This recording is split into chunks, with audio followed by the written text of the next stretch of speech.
আমগিনাতে কি করবি যে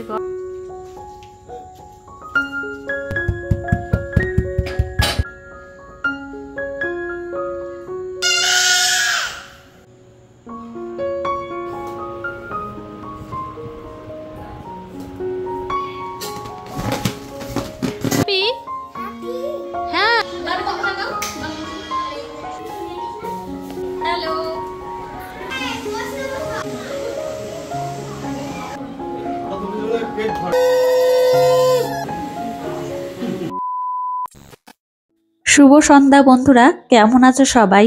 আশা করছি তোমরা যে যেখানেই আছো প্রত্যেকেই খুব ভালো আছো। আমিও বেশ ভালো আছি। আজ আরও একটি নতুন ব্লগে তোমাদেরকে জানাই অনেক স্বাগত, অনেক অনেক ভালোবাসা। তো এখন ঘড়িতে সময় হয়েছে সন্ধ্যা 6:30 মতো, আর তোমাদেরকে সাথে নিয়েই ব্লগটা শুরু করছি। তো 19শে আগস্ট আমার মেয়ের জন্মদিন। তো জন্মদিনের ব্লগটা আমি একটু দেরি করেই দিচ্ছি, যেহেতু বাড়িতে অনেক লোকজন ছিল, কাজের প্রেশার ছিল, সেই জন্য আমি এডিট করে উঠতে পারিনি। তো যাই হোক, বেশি কথা বাড়াবো না, তো চলো তোমরা ব্লগটি দেখতে থাকো। তো এখন সন্ধ্যা 6:30 মতো বাজে, আর এদিকে আমি নিচেই রয়েছি, আর রান্নাবান্না সমস্ত কিছুই নিচেই হচ্ছে। আর আমার মেয়ের জন্মদিন উপলক্ষে বাড়িতে কি কি রান্না হচ্ছে সেগুলোই তোমাদের সঙ্গে শেয়ার করছি। বাড়িতে 50 জন মানুষের নিমন্ত্রণ রয়েছে, সেই উপলক্ষে আজকে বিরিয়ানি রান্না হচ্ছে। তো অনেক বিরিয়ানি রান্না হচ্ছে আর কি।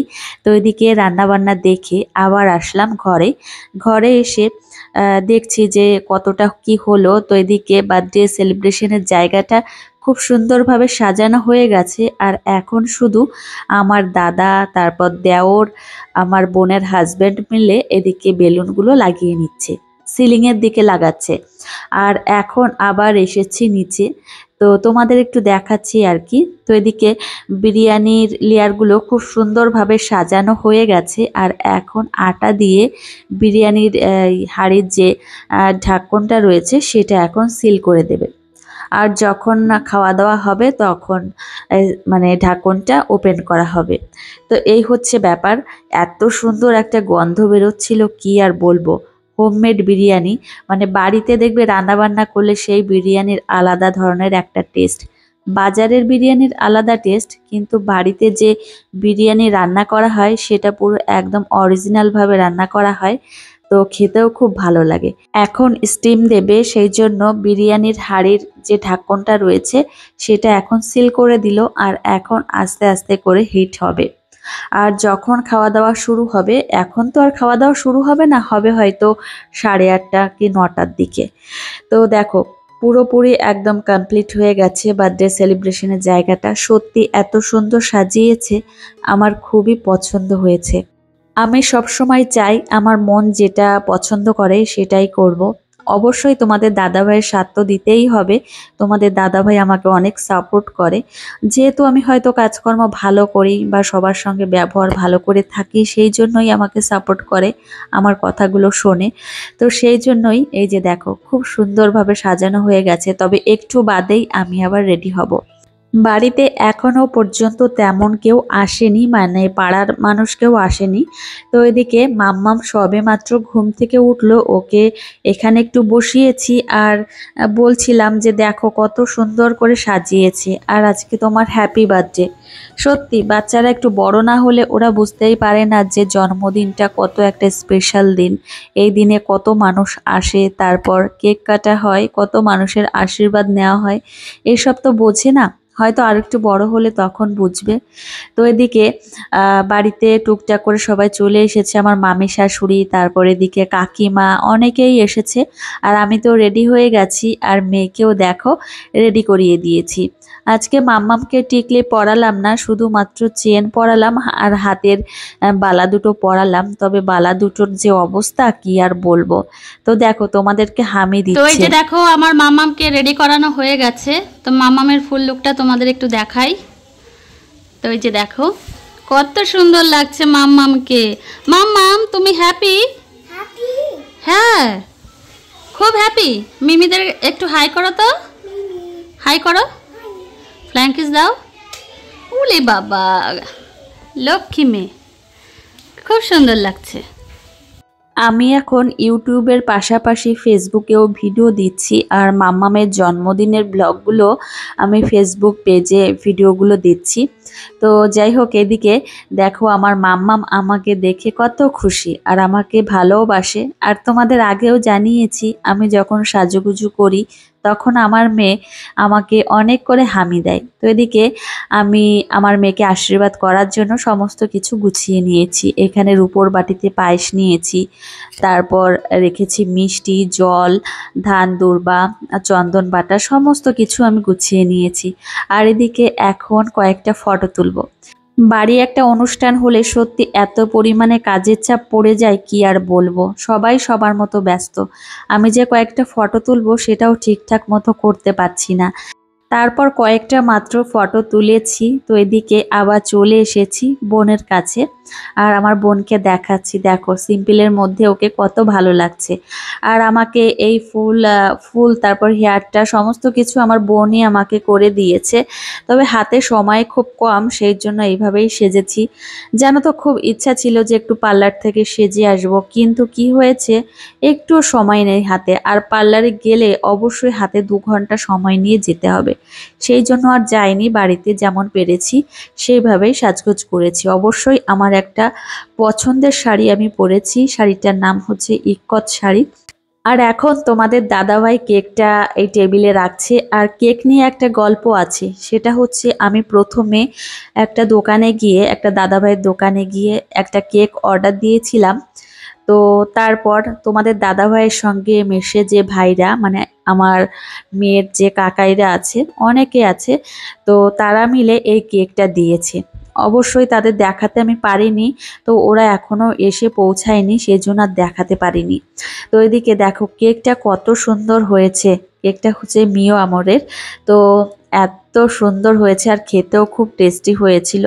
তো মাম্মাম তো কেকটা দেখে খুব খুশি হয়েছে, কেননা কি বলতো, কেকের গায়ে এই যে লায়ন রয়েছে, তারপর মাঙ্কি রয়েছে, এলিফ্যান্ট রয়েছে, এগুলো ওর বাপিকে আঙুল দিয়ে দেখাচ্ছিল, বাপি এগুলো কি। তো দেখো আমার মিষ্টি মেয়েকে আজকে কত ভালো লাগছে দেখতে। এই হেয়ার ব্যান্ডটা কোনো দিন পরে না, কিন্তু আজকেই পরলো। তো এদিকে এখন মনটা বেশ ভালো আছে। সকালবেলায় দুপুরবেলায় ওর মনটা একদম ভালো ছিল না, কান্নাকাটি করছিল, কিন্তু দুপুরবেলায় ঘুম থেকে ওঠার পরে ওর মনটা বেশ ফ্রেশ হয়ে গেছে। তো চলো এখন তোমাদের দেখায় আমার মেয়েকে আমরা কি উপহার দিলাম। তো এই যে দেখো আমার মেয়েকে তোমাদের দাদা ভাই আর আমি মিলে এদিকে দিয়েছি কানের দুল। এটা হচ্ছে কানবালা। তো আমার অনেক দিনের স্বপ্ন ছিল যে আমি এরকম একটা গয়না বানাবো, বিশেষ করে আমার মেয়েও পরতে পারবে আর মাঝে মধ্যে আমি পরতে পারবো। আর সারা বছর অনুষ্ঠান বলতে তো 6 মাস 9 মাস পরপরই হয়, তখন একদিন না হয় পরবো। আর আমার মেয়ে তো এখন পড়তে পারবে না, যখন বড় হবে তখন অবশ্যই আমার এই জিনিসগুলো পড়তে পারবে। তো এদিকে দেখো আমার শ্বশুর মশাই এখন আমার মেয়েকে আশীর্বাদ করে নিচ্ছে। তবে আমার মেয়ে একটু মুখে মিষ্টি হোক বা পায়েস হোক কোনো কিছুই মুখে তোলেনি, শুধুমাত্র একটু জলই খেয়েছে। তো এই যে দেখো জল খাচ্ছে আমার মেয়ে। প্রথমে আমার শ্বশুর মশাই আশীর্বাদ করে নিচ্ছে, তারপর আমার শাশুড়ি মা করবে, একের পর এক সবাই করবে। আর সবাইকে হয়তো আমি দেখাতে পারবো না, কেননা কি বলতো, সবাইকে যদি আমি দেখাতে যাই তাহলে ব্লগটা অনেকটা বড় হয়ে যাবে, সেই জন্য আমি সবাইকে দেখাতেও পারবো না। তো এদিকে এখন আমার মেয়েকে আমার শাশুড়ি মা মানে আশীর্বাদ করে নিচ্ছে। তো এদিকে দেখো পৌশালী মাম্মামও কতটা পরিমাণে খুশি। পৌশালী এখন বোঝে যে জন্মদিনটা খুব আনন্দের একটা দিন, কিন্তু আমার মেয়ে এখনো বুঝে উঠতে পারে না। তো এদিকে আমার শাশুড়ি মা এখন আদিশ্রীকে গিফটটা দিল, কিন্তু ও হাত দিয়ে সরিয়ে দিল। তো কি গিফট দিয়েছে অবশ্যই তোমাদের একদিন ভিডিও করে দেখাবো যে কি গিফট দিল।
সবারই মোটামুটি আশীর্বাদ করা হয়ে গেছে, আর এখন তোমাদের দাদাভাই আশীর্বাদ করে নিচ্ছে।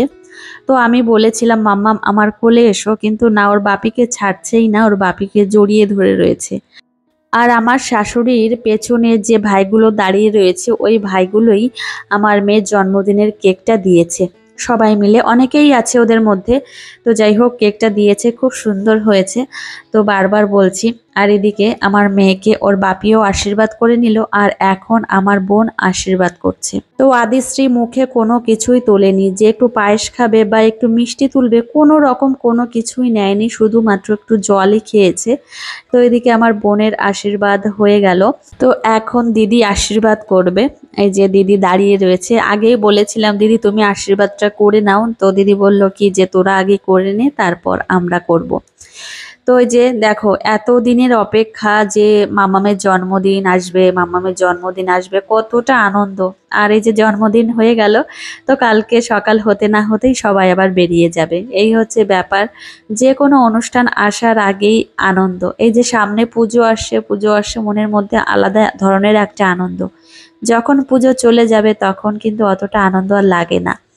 তো দিদি আশীর্বাদ করে নিল। আর এখন দেখো, আমার মামি শাশুড়িও আশীর্বাদ করেছে, তবে মামি শাশুড়ি মাম্মামকে গিফট দিচ্ছিল, কিন্তু নেবে না, ও তো বোঝে না, সেই জন্য আর নেয়নি। তারপর আমি রেখে দিয়েছি। আর এদিকে আমার বৌদিকে দেখো, আমার বৌদি আর আমি একসঙ্গে ফটো তুললাম। সত্যি আমার অনেক সৌভাগ্য যে আমার বৌদি এবার রয়েছে। তো প্রথম বছরের জন্মদিনে ছিল, দ্বিতীয় বছরের জন্মদিনে ছিল না, আর এই যে তৃতীয় বছরের জন্মদিনে থেকেছে। আর এই যে এখন খাওয়া দাওয়া শুরু হয়ে গেছে, অনেক লোকের আয়োজন। তো তো বাইরে প্রচণ্ড বৃষ্টিও হচ্ছে, তবে ছাদে দেওয়া যেত, কিন্তু ছাদে আর দেয়নি। ছাদে যেহেতু টিনের শেড রয়েছে, কোনো অসুবিধাই হতো না, কিন্তু তোমাদের দাদাভাই বলল এখানেই দিই খেতে, তো সেই জন্য এখানেই দিল। আর এই যে আমরা এখন খেতে বসে গেছি। আর আজকের মেনুতে কি কি ছিল তোমাদের একটু জানিয়ে দিই। আজকের মেনুতে ছিল বিরিয়ানি, স্যালাড, চিকেন কষা, তারপর লট চমচম, আর আইসক্রিম, পায়েস। তো এই হচ্ছে আজকের মেনু। যাই হোক, খুব পছন্দের একটা খাবার, এখন খাচ্ছি। আর এত টেস্টি হয়েছিল কি আর বলবো। বাজারের বিরিয়ানির স্বাদ আর এই বিরিয়ানির স্বাদ অনেক অনেক গুণ তফাৎ। তো বন্ধুরা, আমার মেয়ের জন্মদিনের অনুষ্ঠান খুব ভালোভাবে কমপ্লিট হয়ে গেছে। আর এখন রাত 12টার বেশি বেজে গেছে। প্রচন্ড পরিমাণে খারাপ লাগছে, মানে সারাটা দিন শাড়ি পরে রয়েছি, প্রচুর খাটনি। তো বাড়িতে একটা অনুষ্ঠান হলে বুঝতেই তো পারছো কি অবস্থা হয়। তো যাই হোক, আর বেশি কথা বাড়াবো না, আর আজকের ব্লগটা এখানেই শেষ করছি। তোমাদের কেমন লেগেছে অবশ্যই জানিও, আর তোমাদের সঙ্গে দেখা হবে পরের একটা মিষ্টি ব্লগে। Tata, good night.